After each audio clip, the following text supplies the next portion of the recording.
Dugang pa nga kamandoan na ang gipagawas ni Governor Gwen Garcia aron mapugna ng pagkuyanap sa coronavirus disease. Sama na lang sa pagpahunong na og pagpagamit sa mga air-conditioned buses, taxi o mga VR.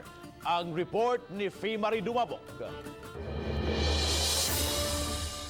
Dugang lakang ay patuman sa lalawigan sa Sugbo aron kapugna ng pagkatap sa COVID-19 sama sa pagpaong sa aircon sa mga public utility vehicle. Diha sa mga bus, taxi ug VR. Susama sa gipatuman sa mga buhatan sa Kapitulyo sukad pa Pebrero nga wa na maggamit og aircon. Humani mando si Garcia sa mga BPO nga 50% na lang sa ilang mga trabahante ang patrabahoon pinaagi sa rotation. Iyang hangyo sab karon sa matag kumpanya nga paday nagpatrabaho nga mo-provide og kasakyan sa ilang mga kawani.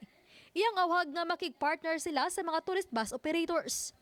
Gipainomduman usab ang mga kumpanya nga mohatag og mga face mask sa ilang mga trabahante. Samtang awhag sab niya sa mga mayor sa kalungsuran ug dakbayan sa probinsya sa Sugbo nga imong tig-deliver og pagkaon ng mga habal-habal driver nga napektuhan karon sa crisis. Ilabi na nga gidili ang dine-in sa mga fast food chain ug karinderya. Uban ni Cleofer Lumayag, ako si Fee Marie Dumabok, Balitang Bisdak.